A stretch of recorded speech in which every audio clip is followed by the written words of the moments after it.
When Ellivere enters the battlefield or attacks, Ellivere creates a virtuous role token attached to another target creature you control. Basically, you get a free Helm of the Gods on ETB and attack. It's this role token that makes Ellivere a powerful option to me.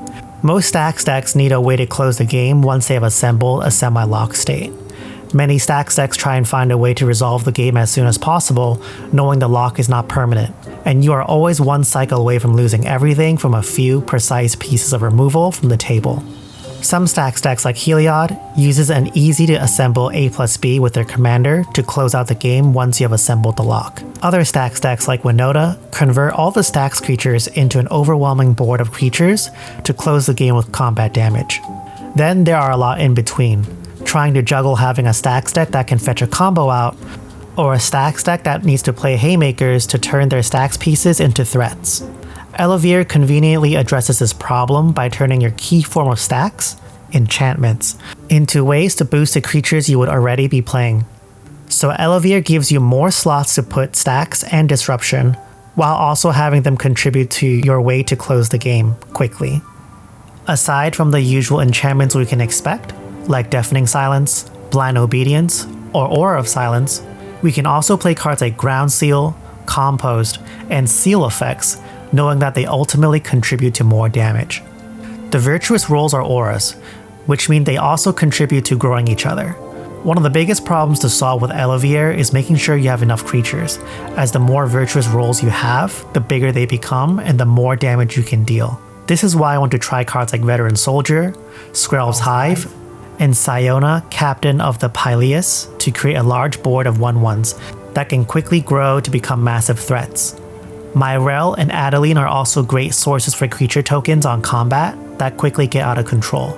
Another way to leverage the virtuous role is by playing cards like Setessan Champion or Tanglespan Lookout to draw cards on each role's ETB. Femeref Enchantress can also draw us cards if we put a role onto a creature already with the virtuous role, causing it to fall off and trigger Femeref Enchantress's draw. The list I built also hates on artifact mana, which is the most popular form of mana acceleration in the meta, with cards like Collector Oof, Null Rod, Stony Silence, and Karn. But as mentioned in my many other cEDH videos now, we know falling behind on mana is the fastest way to lose the game because we can't take as much mana's worth of action compared to our peers. This is why I'm starting to explore cards like Azusa, Dryad of the Elysian Grove, who's an enchantment, and Exploration, also an enchantment, as a way to play more lands from the cards we draw off of our other draw engines. When building a control deck like this, one question you should always be asking is how are you going to lose the game?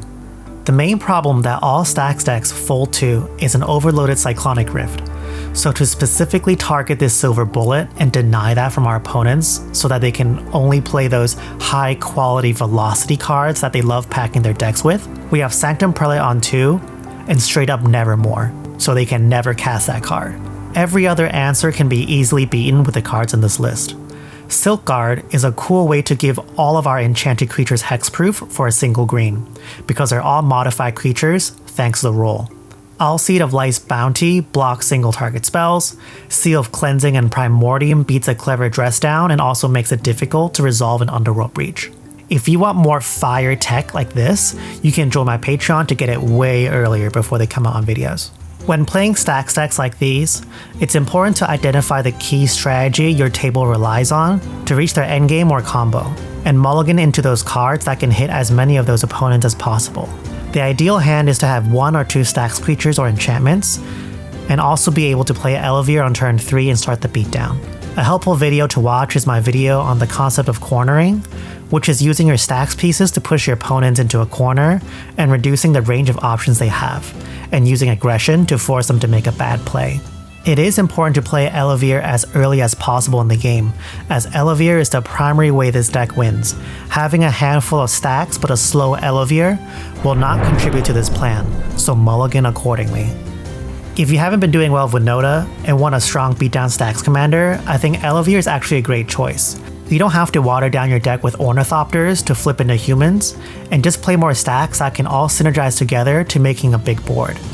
Or if you like playing Enchantress strategies, this is also just a cool option. If you like cEDH decks like these, you should check out my Lord of the Nazgul stacks control list, which turns your instant and sorceries into 3/3 Wraiths with Menace who can grow into game-ending 9/9s. Or if you want something faster from Eldraine, you can also check out my Rowan Storm deck right here for a fun Rakdos Storm list for those who are more self-destructive and want to go fast. Thanks for watching! Stay virtuous out there. Bye!